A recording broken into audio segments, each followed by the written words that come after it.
قیامت کے دن جنتی لوگ جہنمیوں سے پوچھیں گے کہ آخر تمہیں کون سی چیز جہنم میں لے کر آئی، کس چیز نے تمہیں جہنم کا ایندھن بنایا؟ وہ کم بخت بولیں گے کہ ہم بدقسمتی سے نماز نہیں پڑھا کرتے تھے، اللہ کے حضور جھکا نہیں کرتے تھے۔ میں تمہیں ایک خوبصورت لڑکی کا واقعہ سنانا چاہتا ہوں، عبرتناک واقعہ ہے، دل کے کانوں سے سنیے گا۔ ایک خوبصورت لڑکی تھی، اللہ نے اسے بڑے ہی حسن سے نواز رکھا تھا، جوان لڑکی تھی، وہ بیمار ہو گئی۔ اسے بیماری کچھ اس طرح کی لگی کہ بچنے کے چانس نہیں تھے۔ اسے لگا کہ میں مرنے والی ہوں، تو اس نے مرنے سے پہلے وصیت کی کہ یہ جو میں نے سونے کا کنگن پہنا ہوا ہے، سونے کے ہار پہنے ہوئے ہیں، یہ جو میرے سونے کے زیورات ہیں نا، میری خواہش ہے کہ یہ بھی میرے ساتھ ساتھ قبر میں دفن کر دینا، یہ زیورات مجھے پہنا کے قبر میں دفن کرنا ہے۔ اب بھائیوں نے کسی سے مشورہ نہ لیا کہ ایسی وصیتیں پوری کی جاتی ہیں یا نہیں کی جاتی۔ اس کا انتقال ہوا، وہ فوت ہو گئی۔ جب مری اسے غسل دیا گیا، اس کا جنازہ پڑھایا گیا۔ عزیز و اقارب نے سونا سمیت، سونے کے بنے زیورات سمیت لڑکی کو قبر میں دفن کر دیا، تدفین کر دی، مٹی ڈال دی، واپس آ گئے۔ کچھ دن بعد ایک اللہ والے نے کہا، او نادانو، ایسی وصیتوں پر عمل نہیں کیا جاتا۔ وہ سونا تم نے مٹی کے سپرد کر دیا، سونے کو نکالو، اپنے کام پہ لگاؤ۔ زندہ عورتیں پہنتی ہیں، مردہ عورتیں نہیں پہنتی۔ اب بڑا بھائی سمجھدار تھا، وہ رات کے دوسرے پہر گیا قبرستان میں، اس نے بہن کی قبر کھودی۔ جب بہن کی قبر کھودی تو دیکھ کر چیخ نکل گئی۔ اس نے ایک خوفناک منظر دیکھا کہ بہن کی قبر میں آگ لگی ہوئی ہے، آگ ہی آگ ہے، سانپ ہیں، بچھو ہیں، کیڑے ہیں، مکوڑے ہیں، جہنم کی آگ بھڑک رہی۔ اس نے فوراً اوپر مٹی ڈالی، قبر بند کر دی، روتا ہوا، چیختا ہوا، چلاتا ہوا رات کے دوسرے پہر آیا۔ اس نے ماں کو اٹھایا، قدموں پہ گر کے کہنے لگا، ماں مجھے ایک بات بتا دے، میری بہن دنیا میں کیا کیا کرتی تھی؟ آخر وہ کون سا ایسا عمل کرتی تھی کہ اس کو اتنی بڑی سزا مل رہی ہے کہ اس کی قبر جو ہے نا جہنم کے گڑھوں میں سے گڑھا بنی ہوئی۔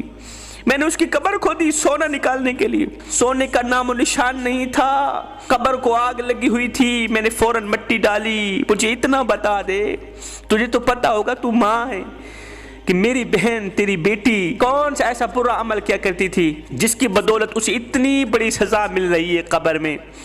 تو ماں نے جب ساری کہانی سنی تو رو کر کہنے لگی، بیٹے تیری بہن نماز نہیں پڑھا کرتی تھی۔ اللہ اکبر! جب نماز کا وقت آتا تھا نا تو یہ فلمیں دیکھتی رہتی، یہ ڈرامے دیکھتی رہتی، یہ موویز دیکھتی رہتی، گندی ویڈیوز دیکھتی رہتی، نماز کے قریب نہیں جاتی تھی، اللہ کے حضور جھکا نہیں کرتی تھی۔ بس اسے نماز نہ پڑھنے کی سزا مل رہی ہے۔ نماز نہ پڑھنے کی سزا یہ ہے، انسان کی قبر جہنم کے گڑھوں میں سے ایک گڑھا بن جاتی ہے۔ میرے نبی نے فرمایا، قبر آخرت کی منزلوں میں سے پہلی منزل ہے۔ صحابہ، قبر آخرت کی منزلوں میں سے پہلی منزل ہے۔ اگر یہاں پر نجات مل گئی تو بعد کے سارے مراحل آسان ہو جائیں گے۔ اگر قبر میں نجات نہ ملی تو بعد کے سارے مراحل دشوار ہو جائیں گے۔ نماز دین کا ستون ہے، نماز میرے نبی کی آنکھوں کی ٹھنڈک ہے، نماز میں برکت ہی برکت ہے۔ ایک دوسری عورت کا واقعہ سناتا ہوں۔ دوسری عورت، نمازی عورت، خشوع و خضوع کے ساتھ نماز پڑھنے والی، اس نے نماز کے ساتھ دوستی لگا رکھی تھی۔ نماز کے بغیر اس کو چین نہیں آتا تھا، قرار نہیں ملتا تھا۔ وہ نماز کچھ اس طریقے سے پڑھتی کہ نماز میں فنا ہو جاتی، دنیا جہان اسے بھول جاتا جب وہ نماز میں کھڑی ہوتی۔ ایک دن اللہ کا کرنا ایسا ہوا، وہ تنور میں روٹیاں پکا رہی تھی، اتنے میں اذان کی آواز آئی۔ اس عورت کو روٹیاں بھول گئیں، فوراً اٹھی، وضو کر کے مصلی پہ کھڑی ہو گئی نماز پڑھنے۔ شیطان نے ورغلانے کی کوشش کی، اس کی نماز شیطان کو اچھی نہیں لگتی، اس کا یہ عمل شیطان کو اچھا نہیں لگتا تھا کہ جب وہ نماز پڑھتی ہے تو فنا ہو جاتی ہے۔ اب شیطان نے اسے ورغلانے کی کوشش کی مگر ناکام رہا۔ شیطان نے کیا کیا، اس کے بیٹے کو اٹھایا، ننھا سا بچہ تھا، چھوٹا سا بچہ تھا، معصوم سا بچہ، اسے اٹھایا، تنور کے قریب آ کے بٹھا دیا۔ گیا اس عورت کے پاس، کہا تیرا بچہ تنور کے قریب آ گیا ہے، جلتے ہوئے تنور کے قریب، نماز کو چھوڑو، جاؤ اپنے بچے کی جان بچا لو۔ اس نے پرواہ نہ کی، وہ اللہ سے مناجات میں مصروف ہے۔ پھر شیطان آیا، اس نے اس کے ننھے منھے بچے کو اٹھایا، تنور پہ جلتے ہوئے تنور کے اندر ڈال دیا۔ جا کر اس عورت کو کہا نماز کو چھوڑو، جاؤ اپنے بچے کی جان بچاؤ۔ ننھا منھا بچہ تنور میں چلا گیا، آگ نے اسے لپیٹا ہوا ہے، نماز کو چھوڑو چھوڑو، جلدی جاؤ بچے کی جان بچاؤ۔ اسے پرواہ ہی نہ ہوئی، وہ نماز میں مشغول رہی، نماز میں مصروف ہے۔ اللہ اکبر، اس نے بڑے اطمینان سے قیام، رکوع، سجود کیا، بڑے اطمینان سے سلام پھیرا، اس نے دعا کی، دعا کے بعد بڑے اطمینان سے تنور کے پاس آئی، دیکھ کر حیران رہ گئی، تنور کے اندر جھانک کر ایک بار پھر سے سجدے میں گر پڑی، شکرانے کے 2 نوافل ادا کیے۔ مالک تو ہر چیز پر قادر ہے، تنور کے اندر جھانک کر کیا دیکھتی ہے کہ اس کا بچہ آگ کے اندر کھیل رہا ہے، اس کا ننھا منھا بچہ آگ کے اندر کھیل رہا ہے۔ یہ ہے نماز کی برکت، یہ ہے نماز کی فضیلت۔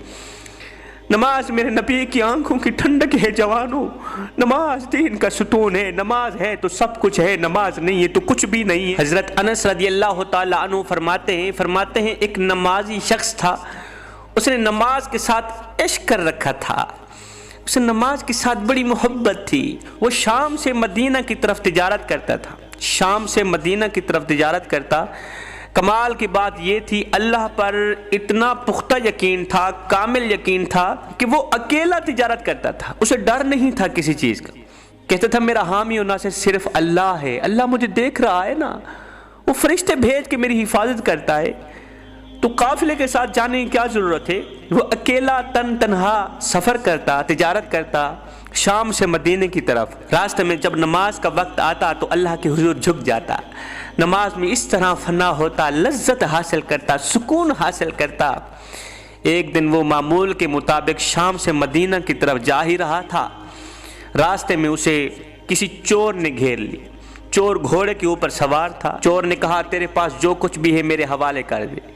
اس اللہ والے نے، نمازی بندے نے اپنے پاس جو کچھ بھی تھا چور کے حوالے کر دیا۔ چور نے کہا میں صرف تیرا مال بھی نہیں لینا چاہتا، تجھے قتل بھی کرنا چاہتا ہوں، تجھے مارنا بھی چاہتا ہوں۔ اس نے کہا اچھا اگر تو مجھے مارنا چاہتا ہے نا، پھر میری ایک خواہش ہے وہ پوری کرنے دے، مجھے تھوڑی دیر کے لیے مہلت دے دے، میں آخری بار اپنے رب کو سجدہ کر لوں، آخری بار نماز پڑھ لوں۔ اس نے قیام کیا، رکوع کیا، جب سجدے میں گیا اس نے رو کر کہا میرے مالک، وہ مجھے پیدا کرنے والے، 9 ماہ مجھے میری ماں کی شکم میں رکھنے والے، جب سے میں عاقل ہوا، جب سے میں سمجھدار ہوا، جب سے مجھے نماز کی فضیلت کا، نماز کی برکتوں کا پتہ چلا، آج تک میں نے نماز نہیں چھوڑی۔ اگر میرا یہ عمل تجھے پسند ہے نا تو اس قاتل سے مجھے بچا لے، اس چور سے مجھے بچا لے۔ اللہ اکبر، ابھی یہاں سے دعا نکلی نہیں تھی، آنکھوں سے ایک آنسو نکل کر زمین پر گیا نہیں تھا، ادھر سے گھوڑے پر ایک شاہ سوار آیا، دوڑتا ہوا آیا، اس کے ہاتھ میں تلوار ہے۔ اس نے آتے ہی اس چور کا ستیہ ناش کر دیا، آتے ہی اس چور کا سر تن سے جدا کر دیا۔ کہ اللہ والا اٹھا، سلام پھیرا، سلام پھیرنے کے بعد دوڑا شاہ سوار کے پاس، تو کون ہے اور تو کون ہے؟ اس نے کہا میں کوئی اور نہیں ہوں، میں تو تیری نماز ہوں جو تو روزانہ پڑھتا ہے، میں نماز ہوں نا جو تو میرے ساتھ عشق کرتا ہے، تو جس سے محبت کرتا ہے نا، میں وہی نماز ہوں۔ اللہ نے مجھے بھیجا ہے، جا تیرا محبوب مصیبت میں مبتلا ہے، تیرا محبوب تکلیف میں مبتلا ہے، جانا اسے بچا لے۔